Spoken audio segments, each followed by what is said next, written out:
Hey, what's going on, everyone? Charlie here. So we have a new filing that's sitting in the register today, and it's called SR NYSE 2020-93. That's right, 2020. This has been open since November of 2020. Now, this is an order granting accelerated approval to proposed rule change as modified by partial amendment number 2 to amend the NYSE rules 7.35 and 7.35A. So basically, the timeline and background for this one, it was first filed on November 3rd, 2020, published for comment on the Federal Register on November 17th, 2020, and then on December 18th, the Commission extended the comment period to February 15th, and then on February 12th, proceedings were initiated. On April 9th, the Exchange filed amendment number 1. On May 7th, the Commission extended the time period for approving or disapproving the proposal for an additional 60 days, which actually is today, July 15th. Then, on May 11th, the Exchange withdrew partial amendment number 1 and filed partial amendment number 2 to the proposal for inclusion in the public comment file. Now, finally, the Commission is publishing this notice to solicit comments on partial amendment number 2 to the proposed rule change from interested persons and is approving the proposed rule change as modified by amendment number 2 on an accelerated basis. Now, it's not very often you see accelerated basis approvals, so this one's pretty interesting.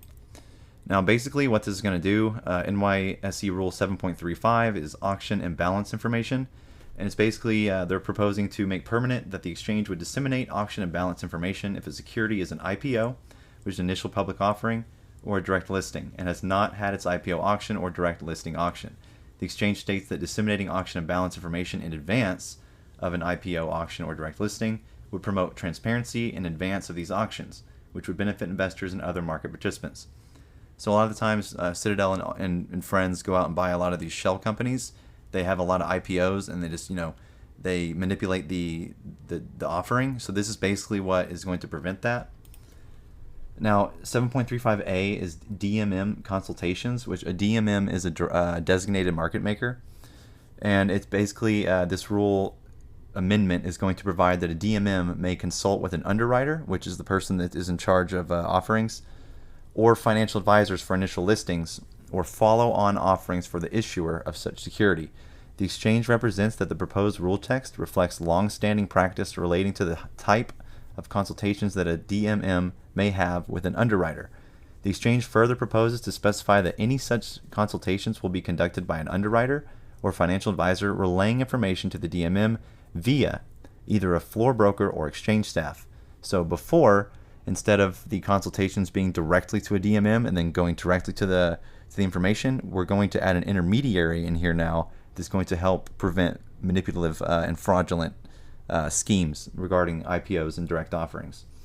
The exchange also states that to the extent the DMM receives information that would affect the opening price, that the information would be incorporated into the pre-opening indication published by the DMM, which is disseminated via both proprietary data feeds and the consolidated tape.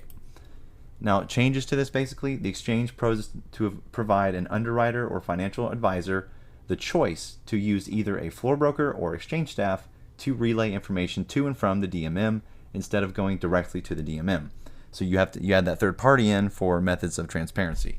The exchange further states that having a floor-based intermediary between an underwriter or financial advisor and the DMM ensures an open and transparent process on the trading floor, and that therefore, in the exchange's view, exchange rules do not need to be modified at this time to permit direct communications between the DMM and underwriter or financial advisor.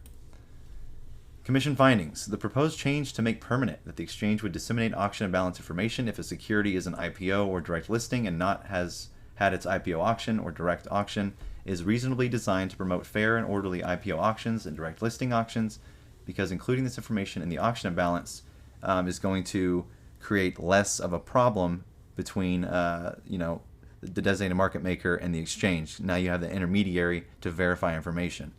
The Commission, however, reminds market participants that the federal securities laws, including Regulation M and other anti-fraud and anti-manipulation provisions, will continue to apply. That's good. In essence, related to IPO, initial public offering, and direct listing, offering without an intermediary, the exchange is adding the option for quote information and imbalance info to be relayed to a floor broker and staff, promoting more transparent trade by adding an intermediary before dissemination to investors. Basically, cross-checks in IPOs and direct listing to prevent fraudulent sales of securities. Now, it's beyond me why this took so long to get approved. and why we're just now seeing this approved in 2021.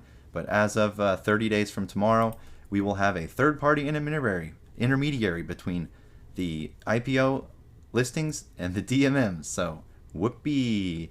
So this should be approved or decided to be approved 30 days from tomorrow.